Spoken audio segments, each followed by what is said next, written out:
बजा दिया आपने। अब ध्यान से सुनना, ठीक है? 3 पे ताली होनी चाहिए। 1 2 3। Very good. केड़ी एक हाथ बजी है ना? मेरी कोई गलती थी क्या इसमें? पर गलती किसकी थी? बस हम इतना ही चूकते हैं। गुरु जो बता रहा है उसमें कोई कमी नहीं है, लेकिन हम कभी हमारा ध्यान देते नहीं है, केंद्रित नहीं होते हैं, कंसंट्रेशन नहीं होता है हमारा, इसलिए गड़बड़ हो जाती है। तो आज के बाद ये भी बात ध्यान रखना कि मेरे में ताकत तो पूरी है ही, भगवान ने कोई कमी रखी नहीं, लेकिन गुरु जो पढ़ा रहे हैं उस पर भी मेरा ध्यान पूरा होना चाहिए। तब फिर दुनिया की कोई ताकत हमको आगे बढ़ने से रोक नहीं सकती। ठीक है? कोई ताकत रोक नहीं सकती। और जितना ज्यादा फोकस्ड रहोगे, जितना ज्यादा तप करोगे, जितना ज्यादा अपने आप को इसमें लगाओगे, उतना ही आगे बढ़ोगे। सीधी सी बात है भाई, जो ज्यादा तपता है वो ज्यादा लंबा चलता है, उसकी कीमत भी ज्यादा होती है। एक बात बताओ, सब गांव के लोग हो, घर परिवार से आए हो, खेत खलियान से आए हो, सबको पता है दूध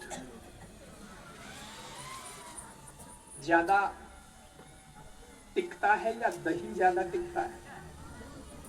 नहीं दही है ना? दूध तो जल्दी फट जाएगी भाई, दूध रो तो ध्यान रखो थोड़ी, दूध तो शाम तक फाट जाएगा। दूध की कीमत से दही की कीमत, दही यानी ज्यादा टिकता है, दही की अपनी क्वालिटी है। और दही के मथने के बाद में मक्खन निकलता है, उसको गर्म कर दो तो क्या होता है? घी। दही से ज्यादा घी टिकता है या कम? घी टिकता है। घी ज्यादा टिकता है ना, दही से ज्यादा ही टिकता है। घी तो घड़ो ही रहे, घी रो कोई और समस्या नहीं है कि सोम तक खराब हो जाना घी तो। लेकिन डायरेक्ट घी निकल गया क्या? डायरेक्ट ही घी निकल बन सकता है क्या? ऐसा तो नहीं होगा कि सीधे ही गाय के दूध से घी निकल रहा हो, है ना?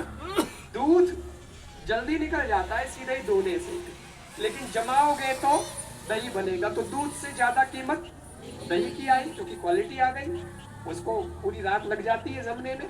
लेकिन दही के बाद जो घी निकलता है उसमें और ज्यादा ताकत लगानी पड़ती है, मेहनत और ज्यादा करनी पड़ती है, तरीका बराबर चाहिए।